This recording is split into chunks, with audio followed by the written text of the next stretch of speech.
Welcome back to another episode of the Mamas Podcast. I'm your host, Madison Walker. And in case you didn't know, Mamas is an acronym that stands for Medicine on Motherhood, Marriage, and Stuff. And at this point, I'm wondering if this podcast is ever going to get recorded. This one's been tricky and I don't know why. Maybe because it's a hot topic, maybe because there's a lot that I'm trying to fit in and make it smaller, make it make sense. I don't really know. But we're diving into my ick for gentle parenting and what that even means. Because, yeah, I am a licensed parent coach. And it's like, isn't parent coaching and all that stuff like teaching gentle parenting? Like, that's not what a parent coach does. Kinda. But, here I am. Here I am. So, whether you're somebody that wants to gentle parent, this is the place for you. And if you're somebody who does not want to gentle parent, you don't feel like you can gentle parent because you don't have gentle kids, this is also the place for you, okay? It's going to be a whole circle moment. And I just want to share how the heck we even got to where we're at today.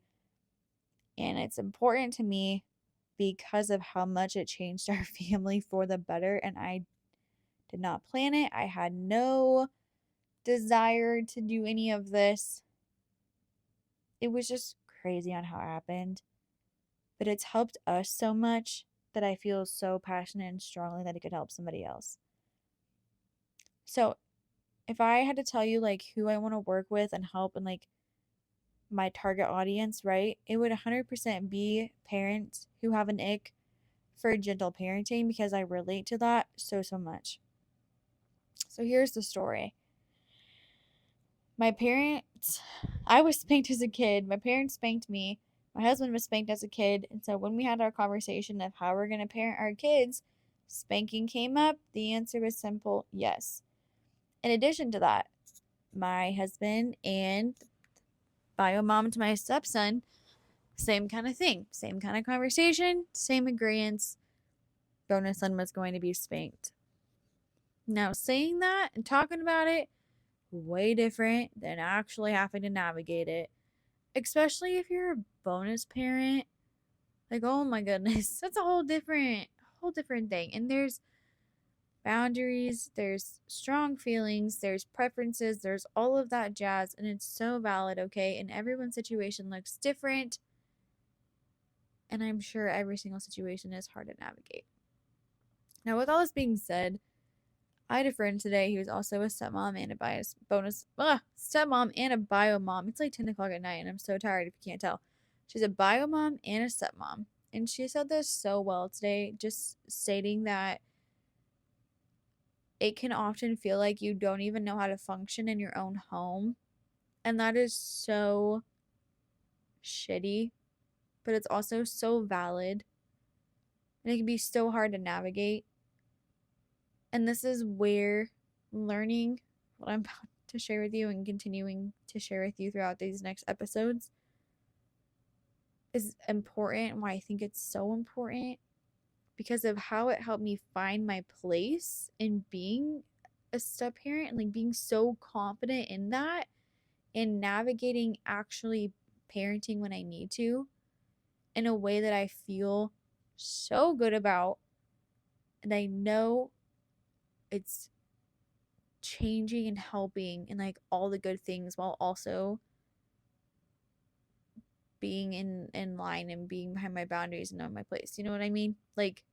It's given me my confidence in being a step parent, how to navigate that is through this thing that I just stumbled upon and somehow started learning and implementing, and it crazy. So, long story short, life happened with my husband. I've got a bonus baby. We're working on building a family structure, providing consistency and routine, and being family. Yeah, that's really what it comes down to. We get to this point where my husband works. He's a blue collared man. If you know, you know. The hours are long and inconsistent, which meant I got to be with my bonus baby a lot, which was super cool, super fun, but super tricky when he started coming to the age of needing boundaries and navigating all of that.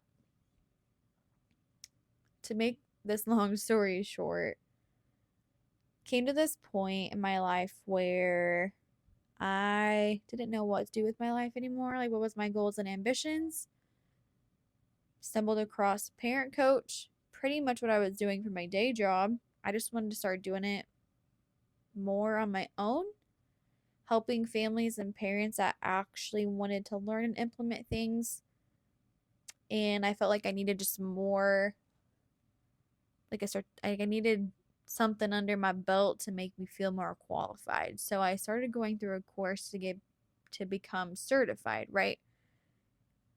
I had no desire to change what we were doing in our house and parenting. I had no idea we even needed to shift things. I had an ick for gentle parenting. That's really what it came down to. But because of my passion for parenting, and there's like good things that come that I felt were educational and helpful for sure, there was just a lot of things that I didn't talk about with families, or I was like, you do what you feel is best, and like spanking and stuff was one of those areas. I was just very uneducated, to be completely transparent with you. But I started going to this course again, simply just to become certified. No plans or desire to change anything in our house. As I start learning and doing all of this, I came to a point where I was like, holy cow, I gotta have a talk with my husband. I kind of already know how it's gonna go, and I was nervous to have it, but I wanted to do it. I needed to do it because of what I learned. I had started to learn about nervous system attachment styles, unregulated, and it hit me deep because a huge goal of mine when it came to parenting was to have my kids know that they can come to me no matter what. I don't care how bad you messed up, what situation you got yourself into, call me. I would rather you call me and I help make sure you get home safely than for you not to when something horrible happens, right? And in this time, I realized if we stayed on the track that we were doing what we were doing, which we were just doing the best that we knew with the information we had, I would never get to that point of having that relationship with my bonus kid or any future kids. That was really the fact of the matter. And I felt icky about situations, like especially around tantrums and how I felt so triggered and overstimulated. I guess you call it the mom rage, or not even the mom rage, because I just didn't like how I felt in those moments. It was so hard. I guess to the point that I just had rage and I would lose my shit and I didn't like it. But I also didn't understand it. So I started to understand it. I talked to my husband and I wanted us to basically cut out threatening, threatening to spank, and spanking. I just wanted to stop it for the time being so that we could focus and work on some other areas and then go from there. My husband was open. He wasn't fully on board. And I would say there were still a lot of fears around it. Like, if we don't spank our kids, like, we don't want our kids to be spoiled and rude and disrespectful and uptight, like, and just all those values that we didn't want our kids to have, which is still valid, makes sense. Like, yeah, for sure, I still agree. I just think we need to approach this differently and try this a little bit and see if it can help, because we were hitting a point with my bonus baby where he was having tantrums and just outbursts and behaviors that were getting really hard. And at the time, I didn't think, like, I don't know what to do. We need help. This isn't working. I just knew it was difficult. I was overstimulated. I thought this is just a part of it. He's a kid. He's learning boundaries. This isn't forever. He's going to outgrow it. We're going to get through it. But as I started going through this course, I'm like, hold on. I think there's more that we could do here. And so we started to implement some of these changes. And that being, when he would get upset, because we held a boundary, he would usually start having a tantrum, which would usually result to like kicking, screaming, throwing things, and like bloody murder screaming. We usually would just have him go to his room. Like, go be upset, whatever, and when you're done, you can come back out. I think that's how a lot of people were parented. So be it. But I started to shift that, and instead of just sending him to go to his room by himself, I went with him. And I just sat there. And that was freaking hard. I couldn't do it very long sometimes. Sometimes I was like, I can't go in there, and it took me a while. But I wanted to help be the calm in his storm, especially once I learned that unregulated kids need help from a regulated adult to calm down. And I didn't want him to internalize and start to think and grow up feeling and knowing, because your brain would literally become wired around this, that when you're upset, go away. Nobody wants to be around you. I wanted him to know that whether you're happy, mad, sad, angry, whatever, I love you and I'm here to help you. So we started going in the room with him. And at first, I mean, definitely did not fix things overnight. It was such a process. And like sometimes it was like if you were in there, it made him mad. But then if you left, it made him more upset. So you're like, okay, like you want me to be here. But if you talked, it made it worse.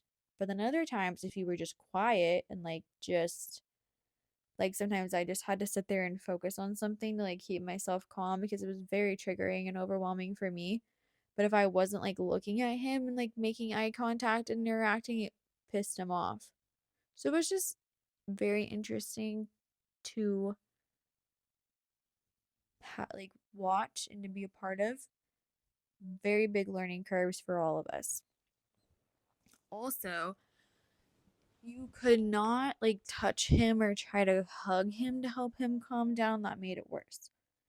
So we just would sit there. When we're in the room with him, we would also hold boundaries. Like, you're not going to kick me or throw things at me. You're not going to throw and break some toys. Like, it was definitely just a whole learning curve for everybody. But we were refraining and like shifting from this point, like threatening anything, try to get him to stop, or like, if you do this or you keep doing this, this is going to happen. That was one area I just wanted to shift, and I just wanted to help him calm down. That became the goal. Way easier said than done, like I said, learning process. But eventually things started to get a little bit better. And then we started to implement more tools, like different calming down tools. And I had to learn those because, like I said, this was triggering and hard and overstimulating for me too. And when I learned, like, wanting to threaten or like to use like force or whatever only came from when I was overstimulated. So I just wanted to work on not getting overstimulated and parenting from a calmer area where I'm using my whole brain. That was my goal. Not just my amygdala, which is a tiny part. It's like a size of a walnut. When you're unregulated and overstimulated, that's the only part of your brain working. I didn't want to parent from there. I wanted to parent using my whole brain. And fast forward, we started implementing more tools like a calm down, feel better box. We stopped going to his room. We just started to handle that in the living room. We started learning more about emotions and using our words and basic needs. William Glacier's. Yeah, remember that? It started to make sense because I could start to see his cues and understand what was going on, especially when they're little and they can't really use their words so they don't understand everything, but you can start to like see and understand it for them. Like, oh, you're tired. That makes so much sense because when I get to the point of exhaustion, I usually want to do this too. I just don't because I'm an adult and you're not supposed to do that, but I feel the same way. So then if I can help see your cues early on and help support you, then we're never going to hit this point of a tantrum. Or I just know how to help support you little bit better and a little bit quicker. So then you are able to calm down faster and see what I'm saying? Same with like food. Like sometimes it's little things like you're hungry and I get that now. Just prevented a whole tantrum. So we started to understand things and learn more things and implement more things. And we got to this point where the tantrums got better, they got shorter. We were able to help him calm down so much quicker. We weren't feeling so overstimulated and just out of our minds sometimes. Our house started to have like a calm in it that I didn't even really realize we were missing. Like this peace. Transitions, especially around like bedtime and evening time, became so much smoother. And things just started to like, oh my gosh, shift. It was insane. It was so insane. And this is why I think it's important and I want to share this with everybody, was because I didn't even realize we were needing this. I didn't even realize what was going on. And now we're to this point with consistency and just time, because it's definitely taken time. But like, I can get down on my bonus son's level now when he's feeling upset and just open my arms and offer a hug, and he'll come right in and calm down within seconds. That was not even a possibility 2 years ago. Like, he wouldn't even do that. I have became a safe space for him, that he knows I am there to help him. I will help him calm down. It is okay. We're going to get through this together. Crazy. It's crazy. And this all came from learning about brain science, attachment styles, and nervous system. So kind of looping this all back together and like, what is the point of this and everything, because this episode has just been hard to stay on track for some reason. Through understanding what being unregulated means, understanding your thermostat, and knowing that when you become unregulated, your brain turns off, understanding that for myself as a parent and also for my child, when my child hits that point, they're not thinking. So trying to threaten things, trying to reason with them, trying to just get them to stop is really not helping anybody, because their brain's not on. They are just in pure survival mode. Then they need someone who is calm, a calm adult, to help calm down at that point. For ourselves, when we are becoming triggered and unregulated and overstimulated and our amygdala is the only thing working, that is when some of the worst sides of us, especially when parenting, are going to come out. That is usually the only time that you are going to want to spank, or you're going to spank, or you're going to threaten things, you're going to yell, you are going to say things that you don't fully mean. If there are things that happened to you growing up from your parents that you're like, absolutely not, I don't want to be like that, this is the time that you are going to see those things. Because of how our brains are wired, we do what we know, and we are not using our whole brain. That was a big reason why I just wanted to learn more about myself and work on this, because I did not want to parent using my amygdala. I wanted to parent in a place where I was using my whole brain, especially when it came to anything revolving consequences and discipline. Attachment styles. Power over, or I'm going to blank now on the word. Power over is how I like to explain it. Power over parenting uses threats, uses that force to get our desired outcomes. Simple way to put that. I didn't love that idea. That is definitely how we were parenting. I did not want my relationship with my kids, my quote unquote respect for my kids, to come from fear. I just didn't, especially because such a huge desire of mine was for my kids to know that they can come to me no matter what. And in order for them to know that, they would need to feel safe. And threatening and using fear doesn't feel safe. Also, learning about, I guess, brain science goes into our nervous system. but knowing the appropriate times to maybe discipline, game changer, because I want consequences to teach. I want them to help them learn and set my kids up to be successful adults. This learning these things and implementing these things and shifting this mindset became a major game changing point for our family. The relationship with my bonus kid has grown like none before. The calm in our house is crazy. It just feels so good. So, food for thought here. I've come to learn and realize that you can parent and help our kids learn about emotions while still holding boundaries.